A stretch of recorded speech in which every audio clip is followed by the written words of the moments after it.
How is everybody doing? We're going to take a look at Genesis on vinyl LP. Genesis would be classed as a prog rock band. Started out in the late 60s. They're still on and off, but they changed into a very different beast in the late 70s and early 80s. So yeah, let's take a look right now. So let's kick off with Trespass from 1970. There is an album before this on the Decca label. It's called From Genesis to Revelation. I actually don't have that on vinyl. I was never really interested in the album. It doesn't really sound like the Genesis that came after. Yeah, so that's another matter. This is the first on Charisma. It's called Trespass. The members at this stage are Peter Gabriel, he was the lead vocalist, Anthony Phillips, the guitarist, Tony Banks, organ, piano mellotron, Mike Rutherford, acoustic, bass, John Mayhew on drums. The songs are about kind of folklore and stuff like that. It's kind of electric folk music, I guess. It's not a bad album. It's certainly prog elements to it, yeah. The Knife was a pretty popular track, and it showed, and it was played in concerts throughout the 70s. Yeah, it's not bad. I think the production is kind of slightly muddled and muddy back then.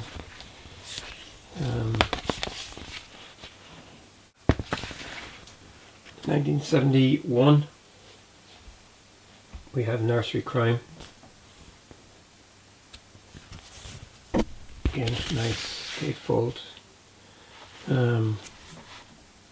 Phil Collins joins for this album on drums and voices, it says here.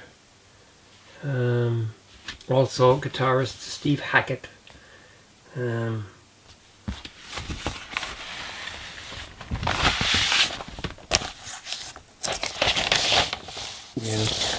comes on the label,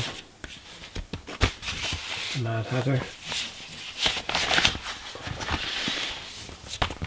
This album was a bit better than the first one. Gatefold is cool.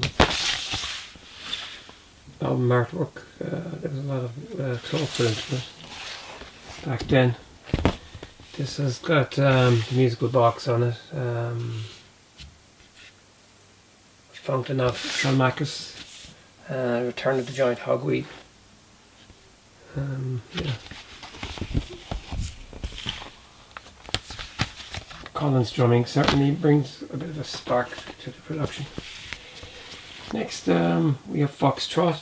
This is where it really gets interesting for me, anyway. This is a great album.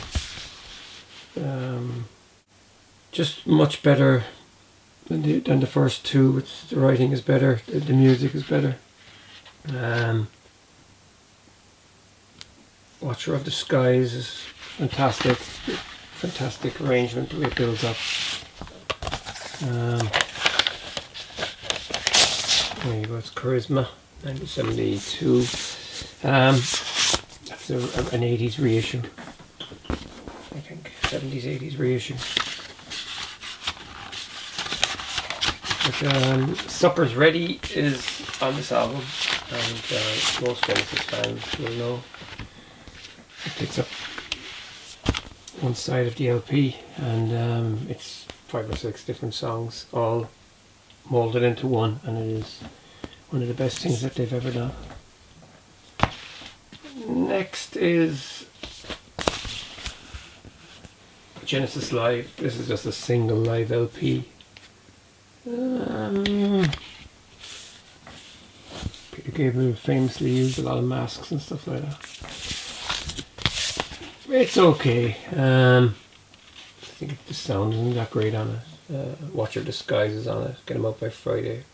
Return of the Giant Hogweed. Musical Box the Knife. It's only 5 tracks. Yeah, it wouldn't be my favourite, you know. It's just kind of collectible. So yeah.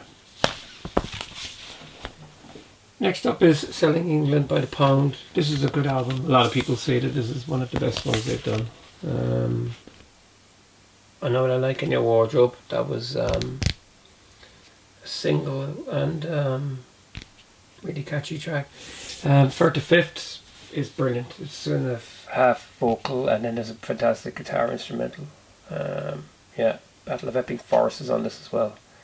And the Cinema Show. Fan favourites. So same lineup. Classic Genesis 5 lineup on this one. So 1973 is the year. And there's the lyrics. So yeah, Selling England by the Pound. Next is probably one of their most ambitious projects ever, and Gabriel's last album with the band. The Lamb Lies Down on Broadway. It's a concept album. I don't really know what it was about, to be honest with you. It's about a Puerto Rican guy or something in New York. This was a tense time for the band. Because Gabriel wanted to just write all the lyrics himself. There's some great music on this.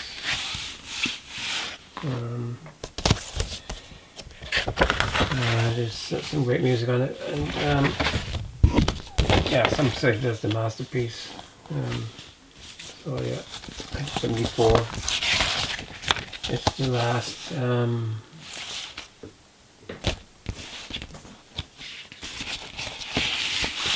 Gabriel album. Like I said, he left to have a solo career, and he had a successful one too. So what happened? The band started auditioning singers, but Phil Collins sings some of the tracks in the studio for what would be A Trick of the Tail. The band liked his vocal. Phil didn't really want to do it, but boom! Before you know it, Phil Collins is the lead vocalist with Genesis, and Trick of the Tail, 1975, is a fine album. Certainly one of my favourites. I love Dance on the Volcano. Entangled is good. Squonk is a great track. Madman Moon. Crazy Banks composition. Property Salt and Battery is another great track about a burglar. Ripples is a masterpiece. Kind of echoes the Beach Boys on that. Trick of the Tail, kind of catchy pop song. And then you have Los Indos, which is an instrumental, which is fantastic. It was kind of influenced by Santana. Yeah, this album is fantastic. I think it's a great album. And their best. Again, that's 1976, written on the label here. That's when it actually came out. I always think this was 75, straight after Lamb. But yeah, fine album, and well worth investigation. Next up is Wind and Wuthering. This is from 76, I'd say late 76. It's not bad. It's not as good as Trick of the Tail, but it's still a good album. There's some strange stuff on it.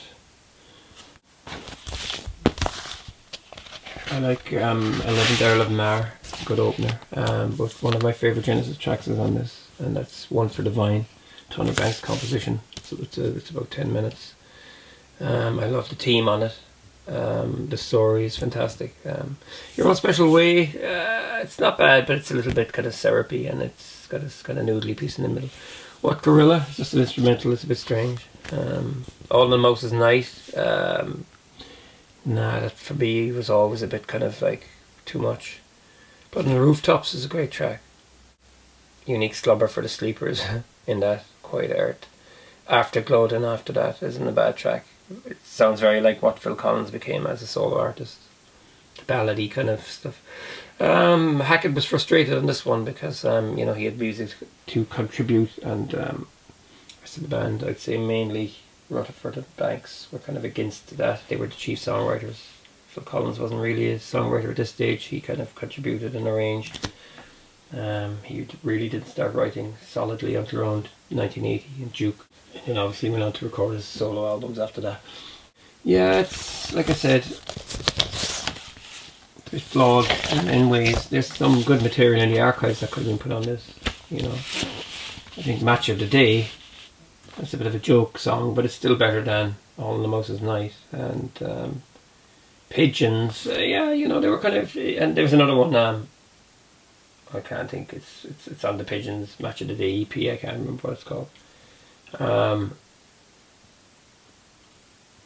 But yeah, it's that makes the album a bit of a drag, you know, the fact that there could have been more concise stuff put on it. But anyway, that's Wind and Wuthering.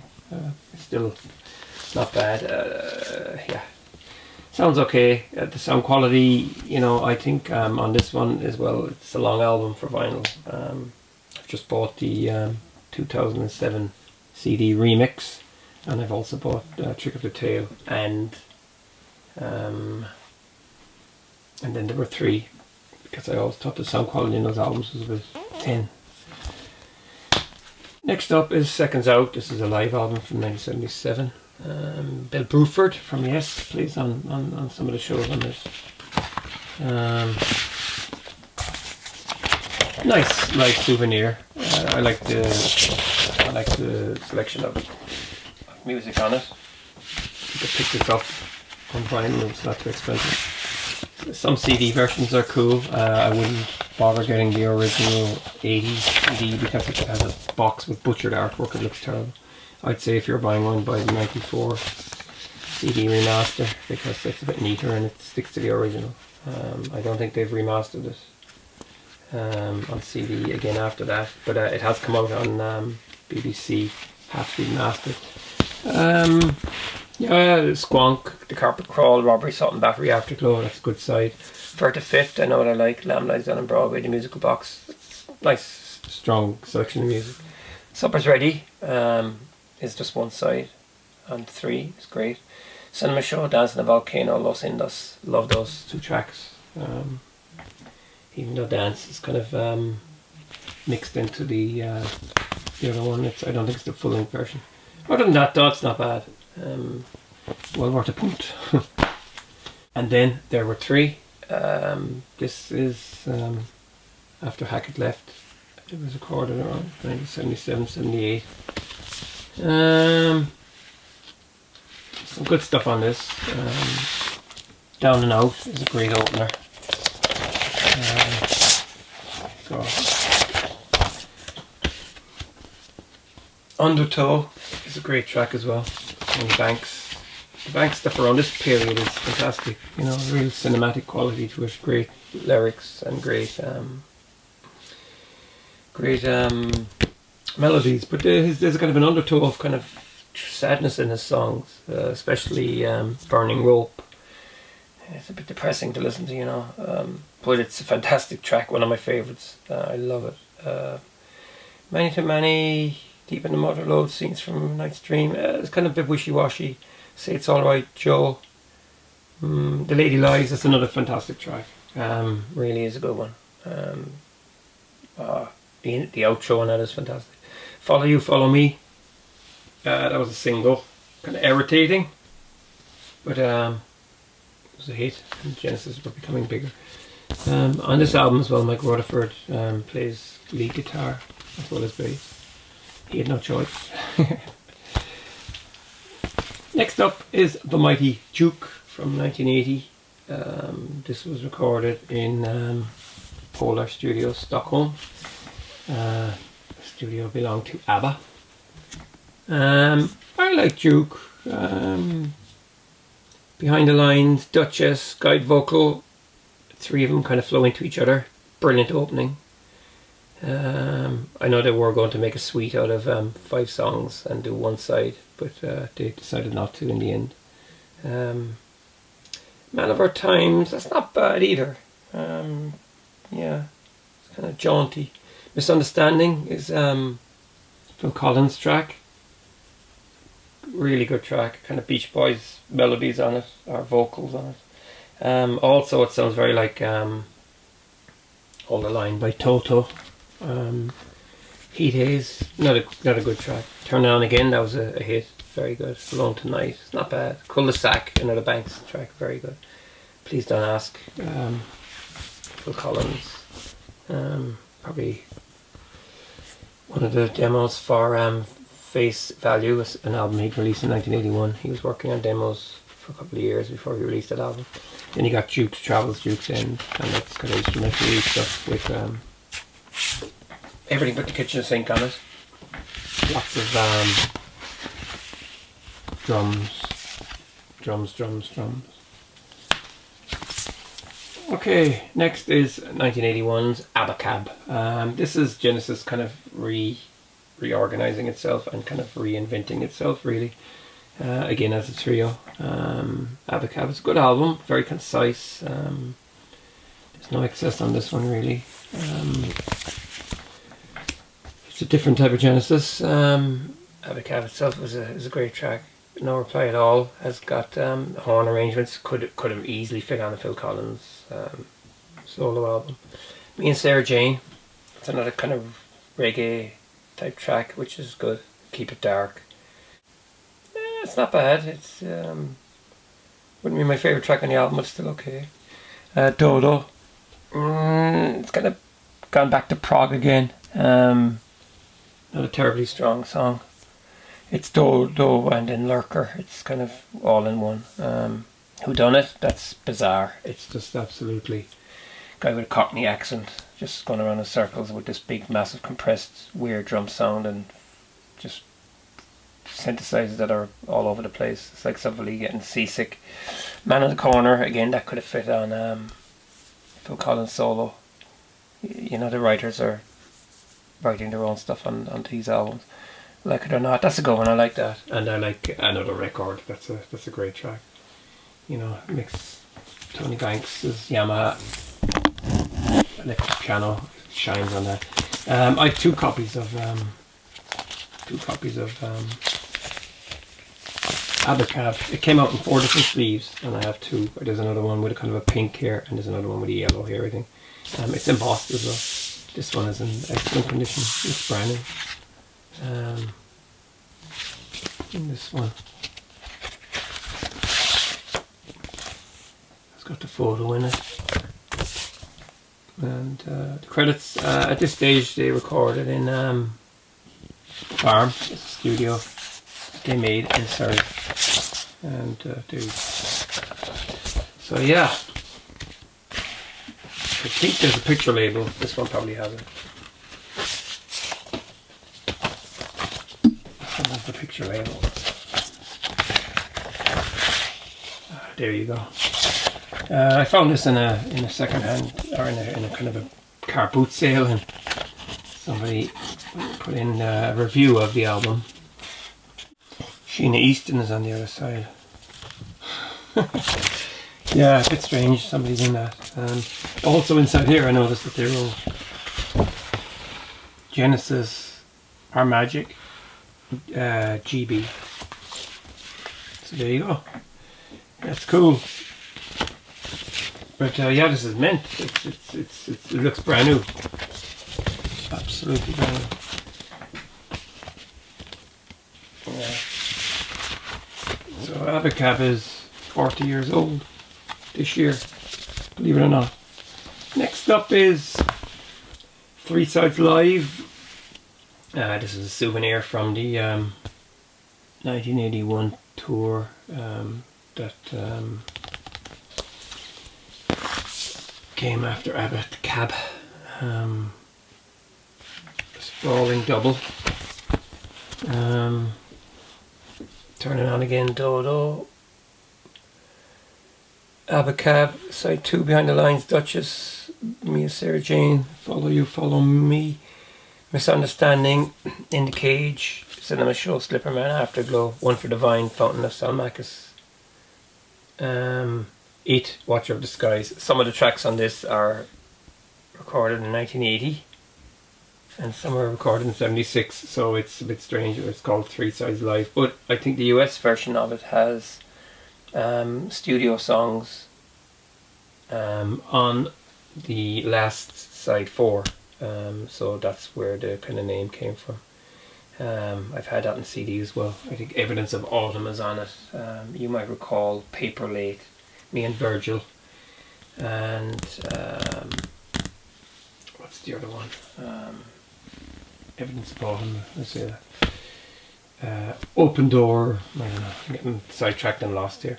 So yeah, it's kind of souvenir. It's not, wouldn't be the best thing, you know what I mean. This also came out, I think, on there's a video of the time as well. I don't know. So yeah, that's it. So and they're back in the farm, and Genesis, Self-Titled, was released in 1983.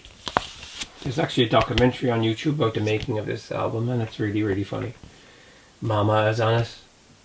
That's All. That's a great track. Home by the Sea, Second Home by the Sea. That's a nice duo. Legal Alien.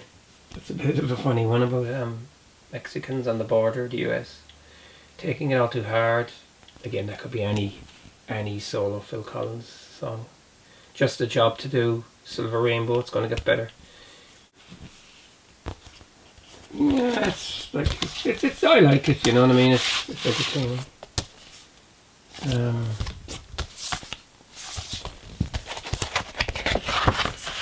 Some people say that they became, you know, very popular around this time, and it kind of almost seems similar to Phil Collins' solo stuff. By '83, he had 2 solo albums out. Yeah, but it's like I said, it's kind of still to me classic Genesis. So, 1986, Invisible Touch.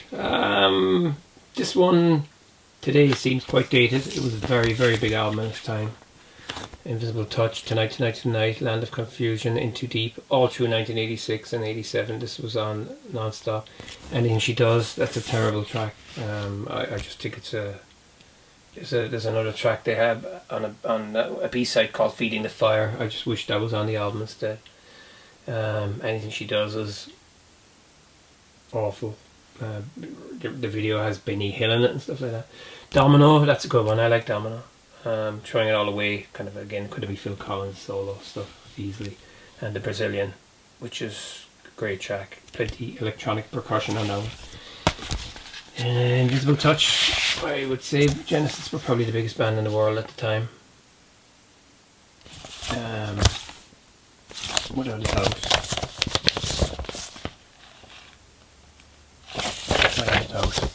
The tour was massive. It was also live in Wembley from the July concerts on DVD. If you want to see what the tour was like. Okay, remember since 1981 up to 1991, Phil Collins has now released 4 studio albums. He's also released a live album, also released soundtrack material. It's probably, it's safe to say that at this stage he was probably bigger than Genesis, but and a lot of new fans probably went to see Genesis because of Phil Collins, I would imagine. But in 1991 we get We Can't Dance. It's a double LP. The CD is quite long as well. It's got No Son of Mine on it. No, if somebody played that for me back then and said, "Oh, this Phil Collins solo single," I'd say, "Oh yeah." Again, you know, it's Phil Collins dominates this. I think No Son of Mine. It's still a good song, but it's pretty, you know, middle of the road for Genesis. Jesus, He Knows Me. I like that one. That's a good one. Driving Last Bike. It's a long track about railway workers. It seems to be a bit too contrived, you know. It's I don't know. I can't dance. I never really liked that. Never a Time. Again, that could have been off. But seriously, Phil's 1989 solo album. Dreaming While You Sleep. I really like that one. That's one of the best tracks on the whole album. I wish more of it was like that. A great story about a hit and run driving incident. Very, very good. Tell Me Why. It's okay. Living Forever. It's okay as well. It sounds kind of like B-side material. Hold On My Heart. Again, could be a Phil Collins solo track. You know, it just has got nothing of Genesis for me in it. You know, it's quite smooth, synth driven, little bits of guitar. Bit long, meanders. Way of the World. I like that one as well. But it reminds me of Two Hearts that Phil did from the Buster soundtrack. Since I Lost You. That was a song that Phil wrote for Eric Clapton after his son died in a horrific accident. Phil and Eric were good friends all through the 80s. And Fading Lights, that's another long one.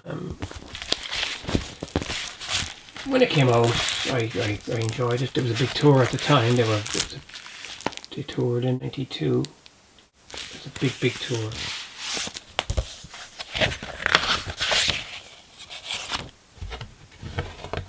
Yeah, it's okay. You know, it's, like I said, the kind of ballads are things I kind of, I don't really have time for now. Oh, you've got two different labels. The ballads, you know, anything that sounds too like Phil solo stuff. You know, I have some Collins solo stuff as well, but I don't really think that much. I find that the music hasn't got enough detail in it. There was a joke one time with between Tony Banks and Phil Collins. Tony said to Phil, Phil had a hit or something with In the Air Tonight, and Tony Banks said, yeah, but it's only got 3 chords. His stuff is simple, but you know, like I said, he's a great drummer and a good talent. He's one of the best rock vocalists as well out there. Next up is The Way We Walk, Volume 1, the shorts. This was released in late 1992, kind of a souvenir of the tour. These are the shorter songs from the concert. It was released on DVD, or video at the time as well, I'm sure, and DVD years later, and it was all long and short mixed together. Land of Confusion, No Son of Mine, Jesus He Knows Me, Throwing It All Away, I Can't Dance, Side 2, Mama, Hold On My Heart, That's All, In Too Deep, Tonight, Tonight, Tonight, Invisible Touch. It's not bad, you know, souvenir at the time. Nice to have it on vinyl.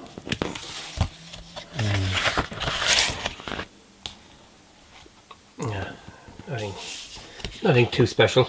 Would have been nice if they did the whole lot as a triple LP or something like that. More satisfactory, I guess. But as it is, still cool. And last but not least, The Way We Walk, Volume 2, Belongs. This just more or less came in the door today. It took me a long time to track it down. It's actually quite hard to get and quite expensive as well. This is the first time I've ever seen it for real. Cover is nicer on this one, with the silhouettes. This was released in 1993.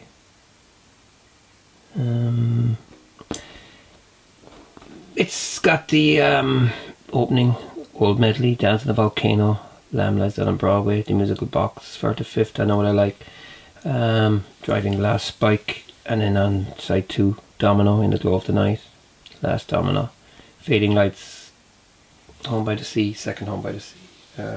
The drum duet, the drum solo was left off this. It's pretty long even for a vinyl LP. One irritating thing I find with that concert is that Phil, during the medley, starts singing pieces of the songs, you know, That's All and Your Own Special Way and stuff. Like, he kind of sings a line or two. It's kind of irritating, you know. I just always thought it was kind of sounded a little bit cramming them all in there, kind of. But yeah. So there we go. That's it. So I'm kind of happy to have this, as that kind of completes my Genesis collection on vinyl. After all these years, and Calling All Stations was another album under the Genesis banner that came out in 1997. I never bought it. I know there was a couple of singles from it. It wasn't for me. Different singer. Phil wasn't on it, and yeah, if Phil was on it, I would have bought it. But it's always rated as the worst Genesis album. So yeah. Anyway, that's it. Genesis on vinyl. Thanks for watching. Feel free to subscribe and take care.